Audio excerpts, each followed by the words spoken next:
Hi, my name is Ghanaian. I'm a mom of two boys, DJ and Drew, who are exactly a year apart. I run a mom blog called Talkative Mom. I found out I was pregnant on the 19th of March 2017. That was a day before my husband's birthday, and we had decided to go to Accra Mall to go and watch a movie. So, we got there, we're watching the movie, I grabbed a popcorn, I was eating, and then all of a sudden, I felt like throwing up. And then the other thing about me is that when we go to the mall, I always act up. Like, I'm always sleepy, so he thought it was one of my things. And I excused myself, I went to the washroom, and I went to throw up. And then when I was done, I don't know, I realized there was something off. So I told him, you know what, I want to go home because I don't feel like myself. And then he reluctantly got up because it was right in the middle of the movie, and he said, okay, let's leave. So we left and we went home. And I told him, you know what, I don't know, I feel like we need to get pregnancy kits because there's something different happening, and all of a sudden I have an appetite, I don't know what's happening, so let's get the kits tomorrow and then I'll test. So I got the kits. And then I read online that you have to pee. The first pee is what tells the true results. So I decided I'll wait till the next day to pee, and then I'll be able to get my results. So that's what I did. I peed on the first stick, and then I decided, I'm not pregnant. Let me just throw the stick away. So I put it in the bin, and I went to bath. When I was done, a voice told me, go back, check the bin, and see the results. So I took out the stick and I see 2 lines.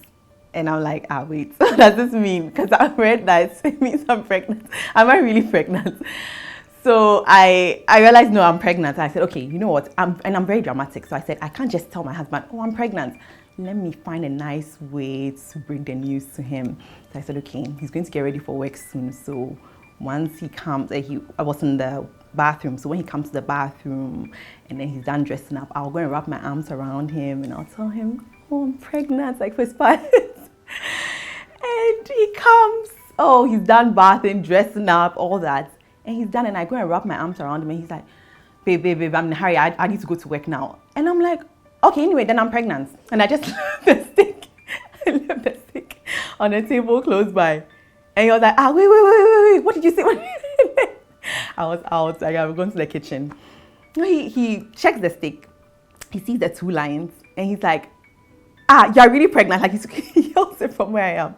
He comes, and then he's like, are we really pregnant? And I'm like, yeah, we are pregnant. And then like we hug, and it's this whole thing, we're really excited and everything. And then that's how the journey began. What I loved about being pregnant was just how I was treated. Like, I honestly, I would go grocery shopping, and when I get there and they see my belly, they're just like, oh, madam, don't worry, we'll sort out the things. And then they'll take the bags, and people were rushing to help me, and I never experienced anything like that. And then the first 2 trimesters, I experienced the pregnancy glow. So I used to get a lot of compliments like, oh wow, like you're glowing, hey, pregnancy fatawo. But the last trimester was a different story. I mean, that one was that was something else. But that was one of the things I really enjoyed when I was pregnant. There's a huge belly in front of you. So there are lots of things I couldn't do. I'm a very active person. I like to work out. And I actually started working out at the beginning of my pregnancy because I wanted to keep fit. And then I started bleeding internally a bit. So my doctor advised that I stop working out completely, and then maybe I just do some pregnancy yoga, some stretches, and things that weren't too tedious. So that was one of the hardest things, that I couldn't do stuff like that, like working out. And another thing about me is working out keeps me sane. And throughout your pregnancy, you are very hormonal, and I couldn't do anything about it. So that was hard for me. So I had gone for my routine checkup, and then the doctor checked and then realized that around the placenta, there was a bit of blood. And then he told me, he asked me if I was doing anything strenuous. And I told him, well, I work out every day. I was running on the treadmill. This was early 2nd trimester.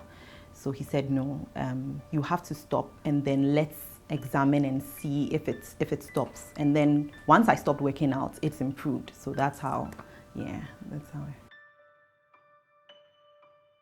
I was due on the 30th of November, and I delivered on the 20th of November, but I went into labor 2 days before the 20th, which was on the 18th.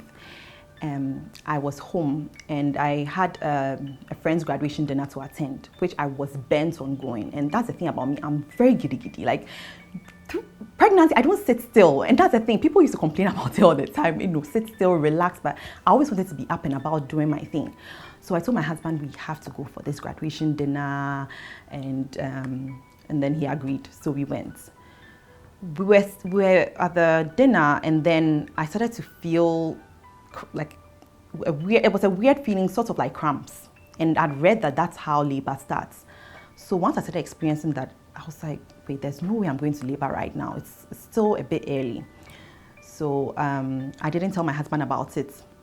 I kept it in, and then all of a sudden I started to feel like I had a running tummy. So I went to use a washroom. And the thing about my pregnancy was I was taking a lot of spicy food. So then I just thought, okay, I'd probably eaten something spicy the day before, and it's fine. But it was contractions I was experiencing, and it seemed to be increasing, the pain. So I still didn't tell my husband about it.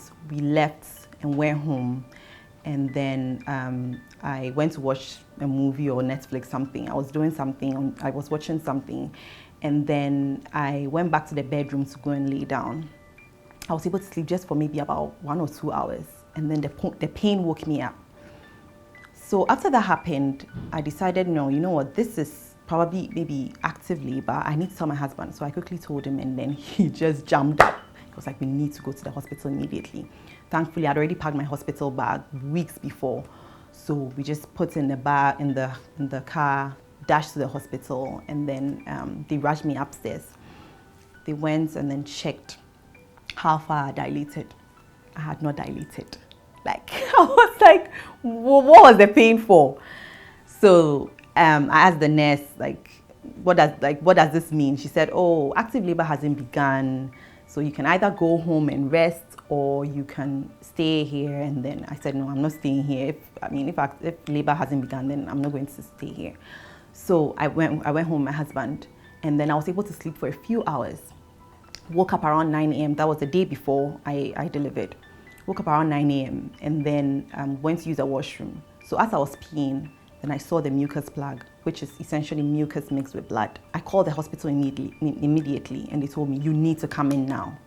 So we rushed, went back to the hospital, and then they went and checked how far I dilated. Now, the thing about checking how far I dilated is, what I didn't mention before is, I thought there was a machine, honestly, that they would just strap on you, and then maybe be able to pinpoint something and see, oh, okay, it's 2 centimeters, 3 centimeters. Now, this is a midwife using her fingers, inserting her fingers. It's deep inside your vagina. Like, I'm talking about deep in there, twisting it. And I was in so much pain. I mean, imagine being in agony and then having to experience this as well. And then she says, oh, it's 2 centimeters.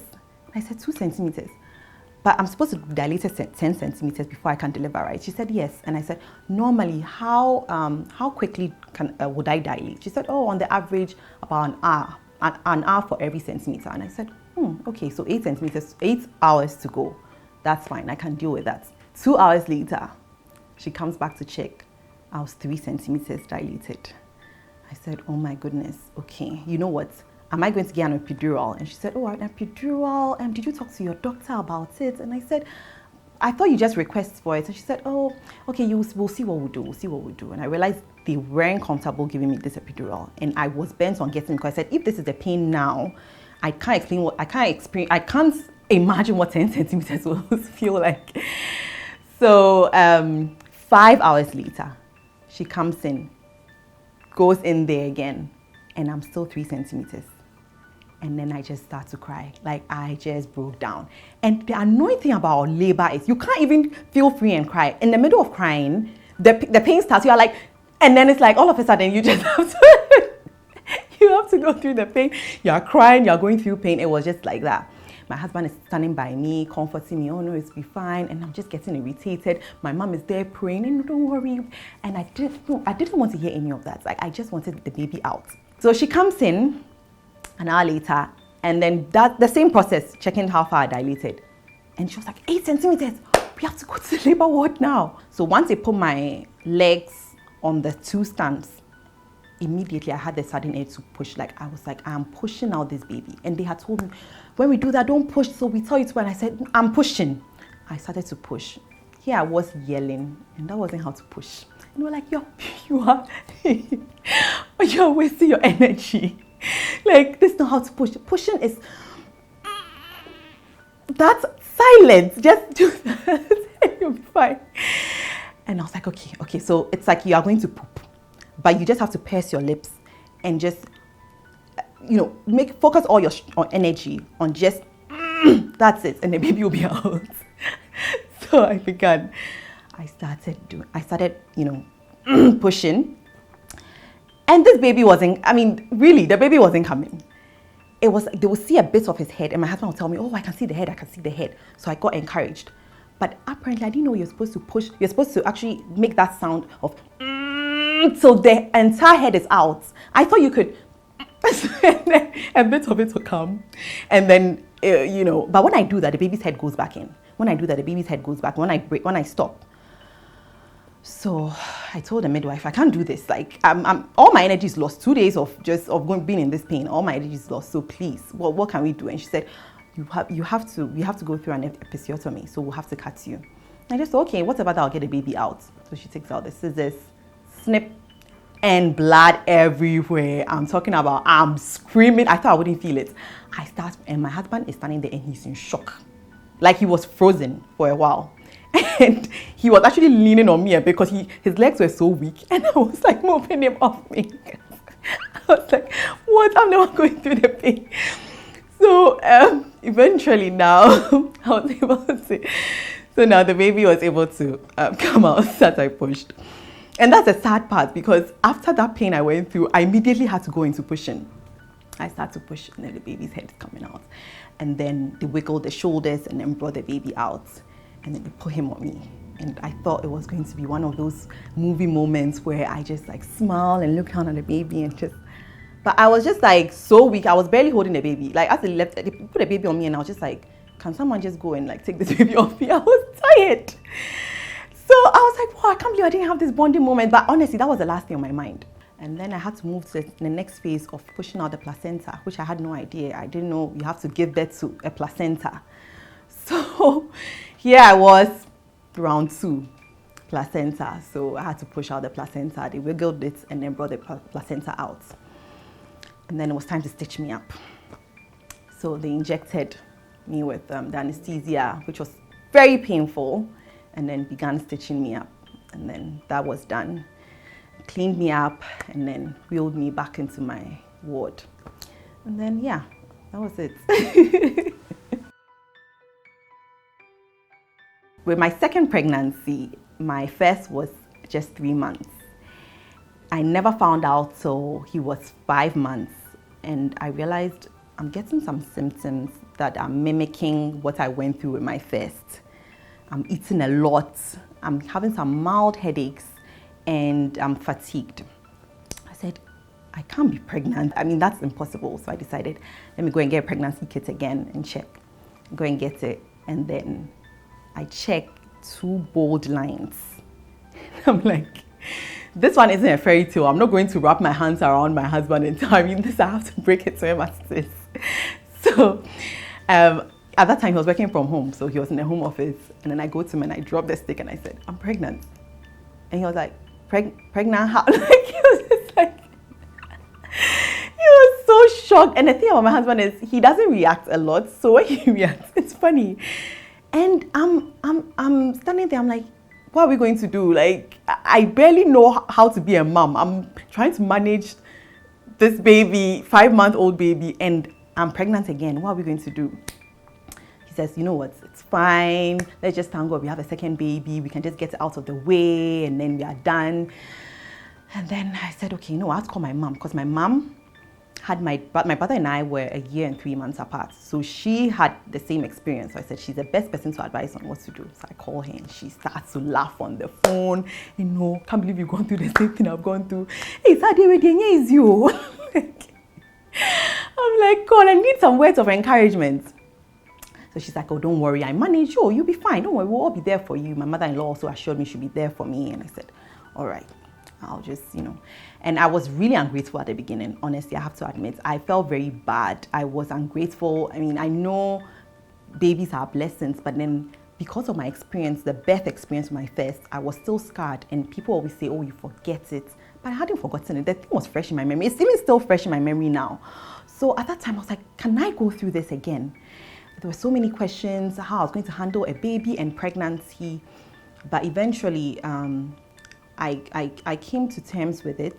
And I just prayed to God and I told God, God, I'm sorry I was ungrateful. I thank you for this blessing. I know you're the only one who'll be able to guide me. So just help me. All right. Meanwhile, I had school as well because I was doing my master's at that time. So I decided, you know what, I don't know, I'm going to try and make this work. One of the things that people don't know is when you're pregnant and, for example, you're changing a baby's diaper, it gets to a point where your baby is very active, so kicking and things like that. This boy will kick my tummy. And I'll be so scared that something's wrong with my baby. So anytime there was I had a doctor's appointment, I couldn't wait for the doctor to say, oh, the heartbeat is fine, the baby is fine, because I was like, anything could have gone wrong. So what I started to do was I would turn the mat the other way and his legs will face the wall and then his head will be facing my tummy. So that's how I would change his diaper. I had to adjust a lot of things I was doing.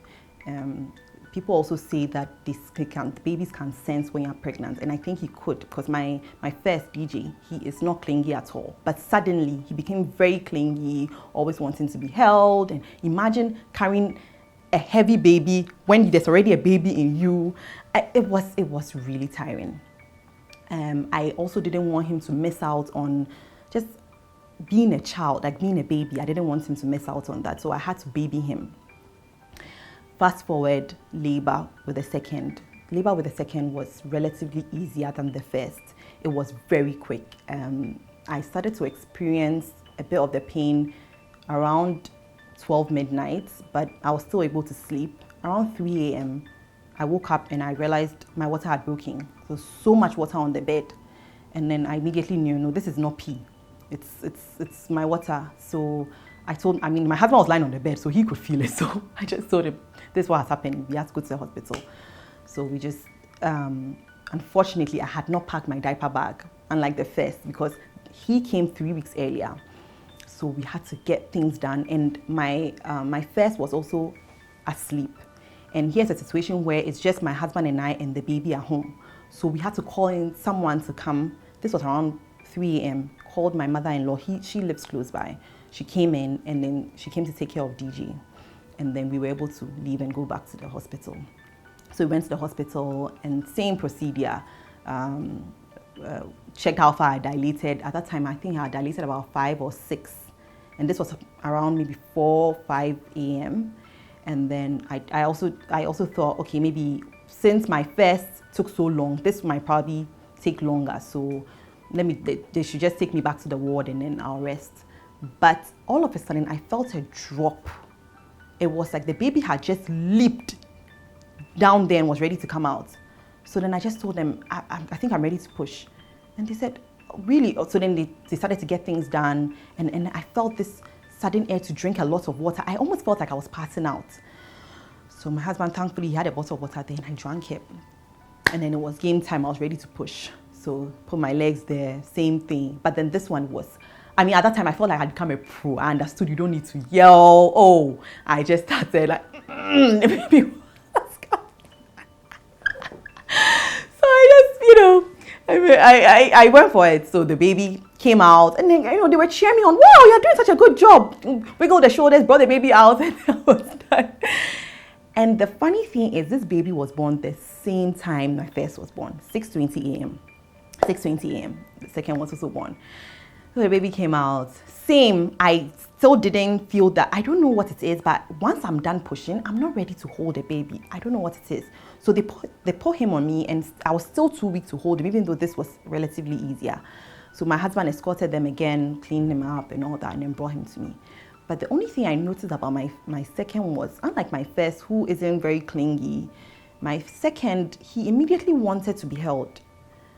That's the only way he even slept throughout the time we were at the hospital. We only stayed there for a day, but he wanted to be held. So the whole night I had to put him on my chest and hold him, and that's how it was.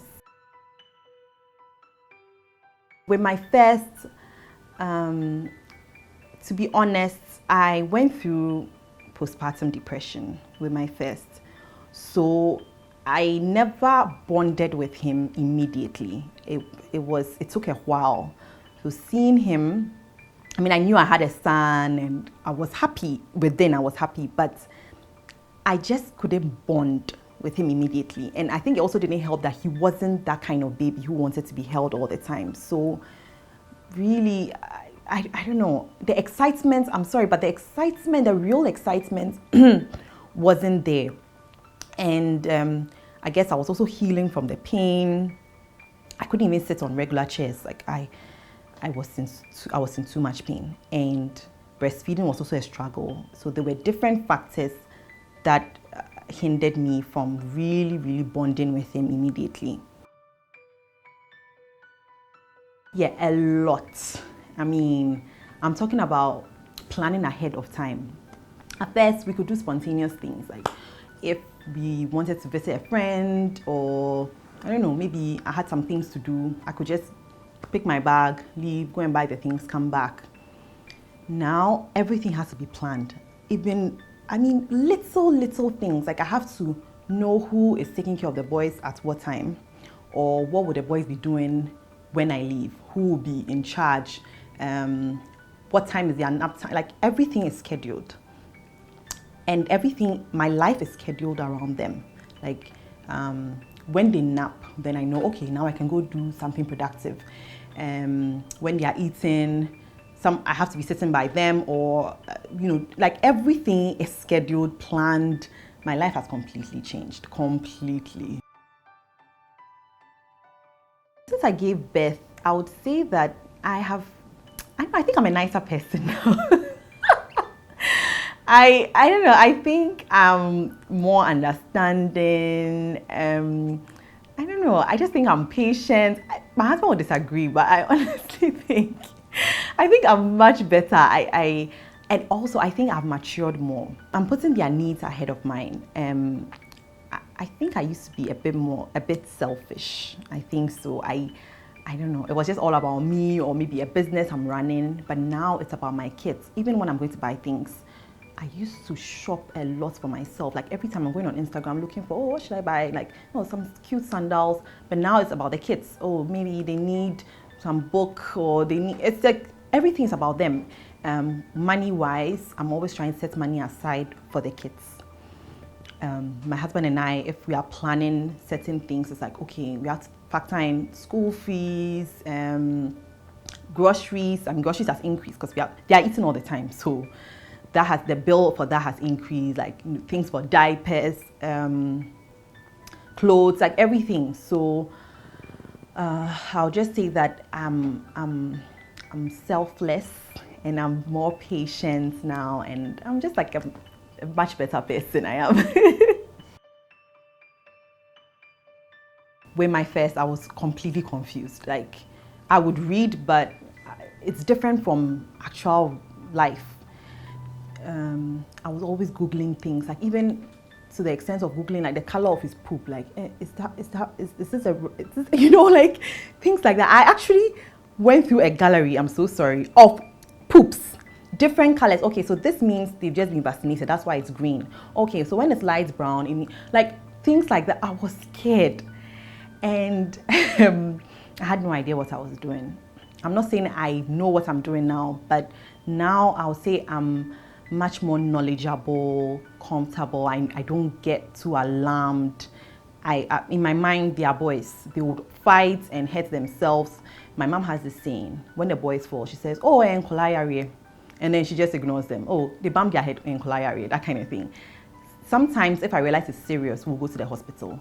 But now I'm much more relaxed and I've read more. I think I have more experience now. I know there's so much more for me to learn because my kids are just 2 and 1. So there's a lot ahead of me, but I would say that now I'm much more comfortable. I don't know everything. I don't think I know all that I'm doing, but now I'm able to maybe mother a bit better than before.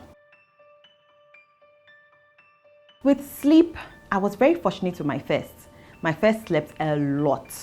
So I never really experienced what other mothers were talking about, like, oh, they are lacking sleep. Oh, me, I was able to sleep. You could actually sleep for 10 hours. 10 hours of sleep throughout. And my mom had the rule. She said, never wake up a sleeping baby to feed. When the baby wakes up, you feed. When he sleeps, allow him to sleep. You yourself, but if you are asleep and he wake you up to eat, would you be happy? So I said, okay, I'll leave him. So I'll leave him and I'll just go there and go and make sure he's breathing. I'm like 10 hours, like, hey, is this baby alive? But he'll wake up, fine, smiling, and I'll feed him and go back to bed and all that. But with my second, I think God decided, you have to experience what motherhood is like. This baby didn't sleep. He would wake up every 40 minutes. Every 40 minutes, I was up feeding him. And you could feed him like whatever, like jars of milk, whatever. He would still cry. And at a point they said, oh, it's good to just allow them to cry and it opens up certain organs in there and all that. I said, oh, okay, let them leave him to cry. And I thought, oh, you'll cry. And then after a few minutes, maybe I'll go back 30 minutes of crying. I'm talking about the same pitch throughout of crying. So I'll go and pick him up and he'll still cry. He wants to be held till he sleeps. So eventually I'll just put him on me and then that's how he'll sleep. So with sleep, the second I didn't experience sleep at all. Anytime he's up, I'll wake up, rub his back a bit. And there was this other thing that I would do where I would circle their eyes. So when you're circling the eyes like this, you realize that they start to blink. And then the more they are blinking, the more their eyes are getting tired. So after a while, it's like, slowly, and then that's it. It closes and then you're done. So that helped. I realized that I couldn't do shh till he sleeps. I'll do it a bit, but I'll get tired. So I would open YouTube and I'll just enter shh. And then there'll be that sound, which goes on and on for about an hour. And then it will just be playing, and then I'll just be rubbing his back, circling his eyes. And then that's all, you sleep. With breastfeeding, my first experience, that was with my first boy. I thought the milk would just come immediately. I give birth, the breast milk comes naturally and we breastfeed. First day, no milk. Second day, no milk. Third day was when there was a little bit of milk. And what happened was, when it comes to breastfeeding, at the hospital, I had spoken to my sister-in-law and she said, oh, you can get a syringe and attach it to your nipple. The syringe, not the one with the needle, just the actual syringe. And it pulls out the nipple, like with force. And then the pores will open up and the milk will be able to come out. This is such a painful process. I'm telling you, I was so desperate. I said, I'll do this. Got the syringe, pulled it. It didn't immediately come out, but I think some of the pores were able to open up a bit. So I did that for a couple of days. Even when I went home with a syringe. Very, very painful. That was the first thing I did. Second thing, I was told I was supposed to rub shea butter.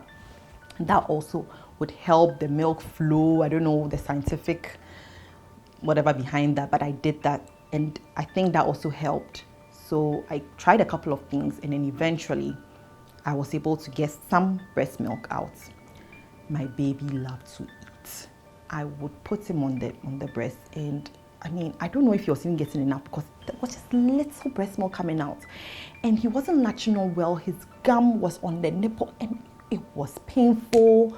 And I told you I was already going through so much. So adding the pain of that, the soreness in the nipple, all that, I don't know, I did not like it at all. But I still powered through it. I decided I'm going to also express, just so when he wakes up, he has something to drink. I expressed it to a bottle. It could take me about 2 hours for me to just get about 60 mils of milk. And I know people were expressing way more than this. I was drinking water. I was told I was supposed to eat oats. I was eating oats. Someone said, oh, fennel tea really helps. I went to get fennel tea. Drank it, nothing. Soups. My mom made different soups. Green soup, light soup, granite soup. I drank all the soups. Nothing. Ice kinky. She was making a lot. Even at the hospital. And I love it. That's something I already love. So it wasn't difficult drinking that. Drank it, nothing. Granite. I don't know what you would mention that would aid breast milk that I didn't try. I tried everything. Didn't work. Eventually, I got very desperate. I went on Instagram. I found out you could get breast milk supplements. I went to get those. I'd even read on it. It was supposed to be very good. Took it. That was it. My breast milk just stopped flowing. Stopped. That was at 2 months. Completely dried up at 2 months when I took it. And I remember I hated myself so much because I felt like, what have I done? I should have probably continued what I was doing. At least the 60 mils, it wasn't enough, but it was okay. I was supplementing with formula at that time. So I said I could have continued doing that. Now there was no breast milk at all. And then eventually I had to just continue with formula for the first. Now with the second, same thing. My breast milk didn't come immediately, but it came eventually. And for him, I don't know, but somehow, I don't know if it's because he was smaller than the first, but he wasn't eating as much as the first. So the breast milk seemed like it was fine for him. I actually wasn't supplementing with formula. It was okay. And I wasn't also expressing because he was up all the time anyway. So I'll just put him to the breast and breastfeed him. But as he was growing, my breast milk supply was dwindling. And it was back to square one. I said, okay, let me try all these things, drink water, do this. It was just like that, dwindling, and his appetite is growing like that. And now he's crying. You put him there, he's crying because it's empty.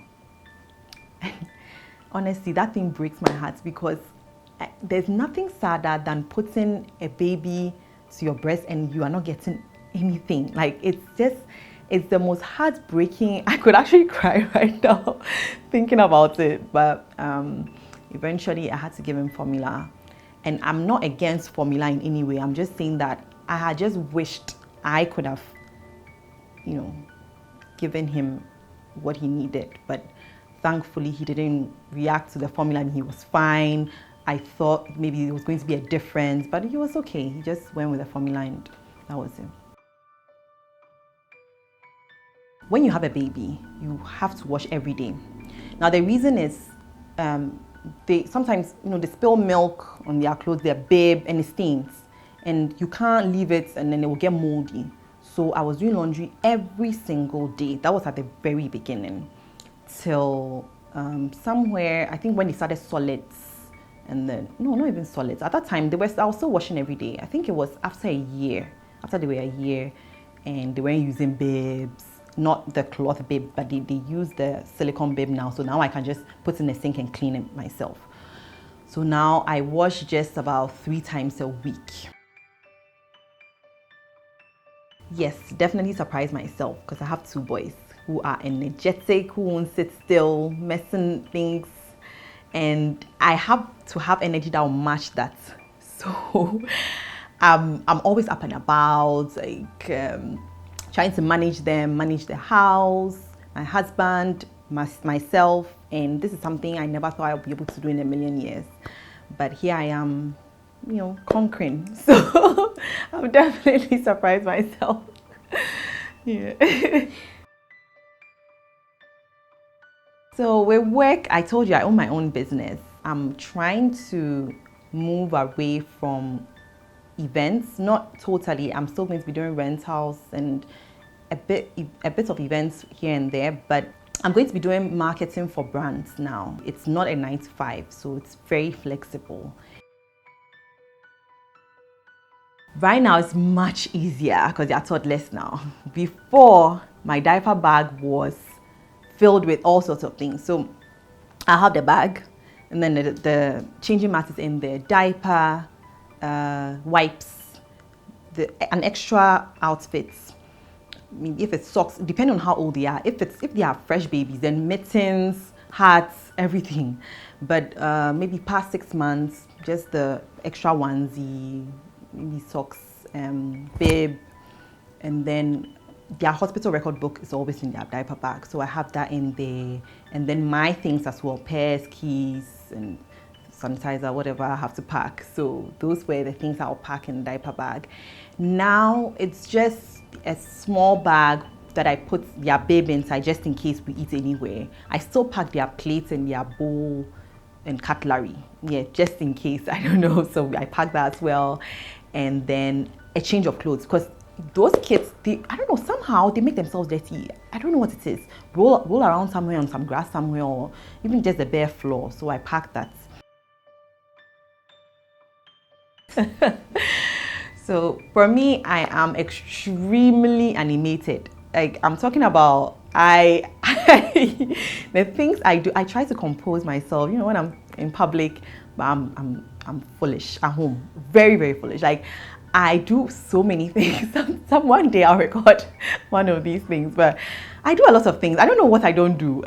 Lying on the floor, sometimes they'll be on my back. I'll be like a horse for the day, and they are just riding on my back. Some days I'm just jumping with them, playing. Sometimes we even jump on our bed, my bed, with them. My husband hates that, but I'm on the bed with them just jumping, and then when we are done, we just close the door and then leave. So I do a lot of things with them. What are the unusual things? I don't have a singing voice. I don't, but I'm always singing. It's terrible. And then sometimes I make like different sounds, because I always say I have different personalities living inside me. So sometimes it's British. So when we all come out, that British will come out. I can see my son in the morning, I'm just like, you all right? And then he's looking at me like, what's wrong with you? So, I mean, I'm crazy. Yeah, I definitely do a lot.